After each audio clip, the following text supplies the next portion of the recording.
Assalamualaikum warahmatullahi wabarakatuh. Jadi hari ini kami akan mempresentasikan hasil diskusi kami tentang identitas nasional. Sebelumnya kami dari kelompok Sumatera dan kami akan memperkenalkan diri terlebih dahulu. Pertama ada saya sendiri yaitu Amanda Syakira, lalu ada teman saya Riani Giantika, Novita Permata, Muhammad Ilham Akbar Sadewa, Laila Nabila, dan yang terakhir adalah Muhammad Hidayat. Selanjutnya, pertama-tama akan membahas tentang Riau yang akan dijelaskan oleh teman saya, Ilham. Silakan Ilham. Baiklah, saya akan menjelaskan tentang Riau. Riau juga terkenal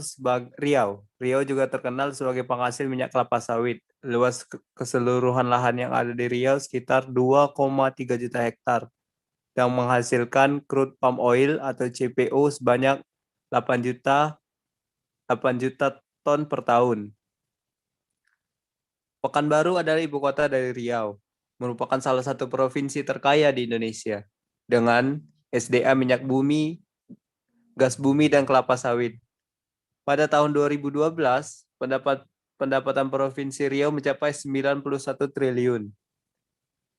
Kemudian Provinsi Riau terkenal sebagai daerah penghasil minyak bumi terbesar di Indonesia yang mencapai 300.000 barel per hari.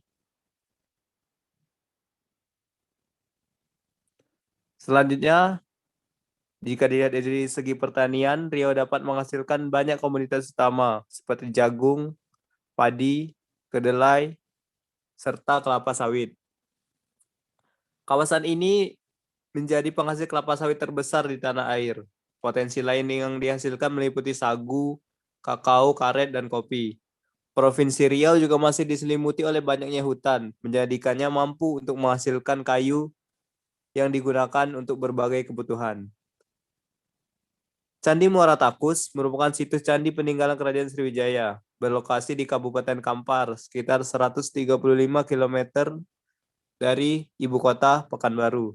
Bercorak Buddha dan terdiri 4 candi besar.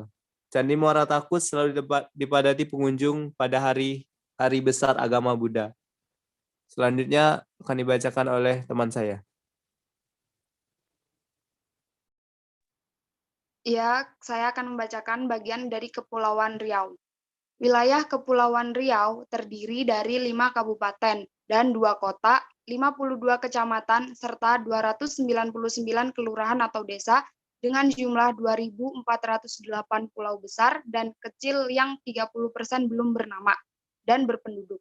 Adapun luas wilayahnya sebesar 8.201,72 km, sekitar 96% merupakan lautan dan hanya sekitar 4% daratan. Secara geografis, Provinsi Kepulauan Riau berbatasan dengan negara tetangga, yaitu Singapura, Malaysia, dan Vietnam. Sumber daya alam. Kepulauan Riau memiliki potensi sumber daya alam mineral dan energi yang relatif cukup besar dan bervariasi baik berupa bahan galian A strategis seperti minyak bumi dan gas alam, bahan galian B vital seperti timah, bauksit, dan pasir besi, maupun bahan galian golongan C seperti granit, pasir, dan kuarsa. Seni budaya. Kepulauan Riau dipenuhi dengan sejarah dari kerajaan Melayu di zaman dahulu, seperti musik gamelan yang dulunya berkembang Istana Daik Lingga dengan sebutan musik tari joget lingga, musik randai, dari segi tarian pun tari zapin, makyong, serta joget dangong sudah sangat terkenal hingga mancanegara. Teater Melayu atau yang paling dikenal dengan teater makyong juga berasal dari Kepulauan Riau, Batam, dan juga Teater Mendu Ranai.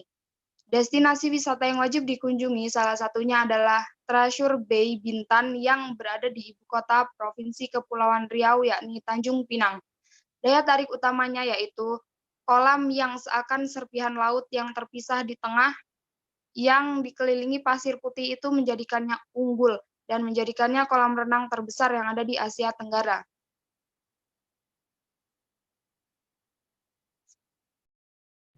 Selanjutnya akan dijelaskan oleh teman saya.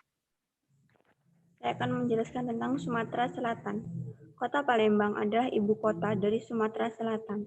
Terkenal sejak dulu karena menjadi pusat kerajaan Sriwijaya yang merupakan kerajaan maritim terbesar yang ada pada zaman dahulu. Secara administratif, Provinsi Sumatera Selatan terdiri dari 10 pemerintah kabupaten dan 4 pemerintah kota, beserta perangkat Dewan Perwakilan Rakyat Daerah. Kota Palembang memiliki Al-Quran terbesar di dunia. Berdasarkan prasasti kedudukan bukti yang ditemukan di Bukit Siguntang, diketahui kota berpenduduk mayoritas Islam ini sudah menjadi sebuah kota pada 16 Juni 688 Masehi. Prasarana dan infrastruktur laut, PT Pelabuhan Indonesia menyiapkan pengembangan pelabuhan laut dan sungai yang bertujuan untuk mendukung angkutan batu bara agar mempercepat pengangkutan batu bara keluar wilayah Sumatera Selatan. Selanjutnya akan dibacakan oleh teman saya, Riani. Kemudian darat. Lintas kereta pertama kali terbangun dengan jarak 12 km. Jalur rel ini sudah beroperasi sejak tahun 1914 dan berkembang sampai tempat penambangan di Tanjung Enim. Kota Lahat memiliki bengkel besar kereta yang berfungsi menjadi depo perbaikan kereta. Kemudian energi. Potensi primer di Sumatera Selatan menjadikan daya tarik untuk penanaman modal dan peningkatan perekonomian daerah. Seperti minyak bumi, gas bumi, batu bara, dan panas bumi merupakan awal mewujudkannya sebagai lumbung energi melalui pembangunan ketenaga listrikan. Sumatera Selatan mempunyai potensi alam yang cukup banyak dengan cadangan yang masih tersedia, yaitu pertama, minyak bumi mempunyai cadangan 5 juta mstb, produksi eksploitasi Pertamina dan mitranya. Gas alam mempunyai cadangan mencapai 7,28 BSFC, produksi eksploitasi 4 tahun terakhir dengan rata-rata 2.247 mmscp dapat berfungsi menjadi bahan pembangkit listrik, produksi plastik, dan pupuk. Kemudian batu bara mempunyai cadangan 18,13 miliar ton. Mutu cadang yang berjenis lignit dengan kandungan kalori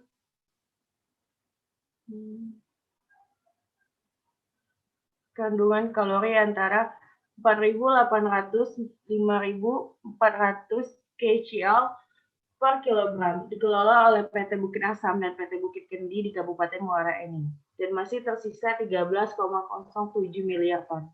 Pangan, total produksi padi sebesar 2 juta ton, gabah kering giling sebesar 1 juta ton. Terbesar berasal dari lahan sawah yaitu 2 juta ton.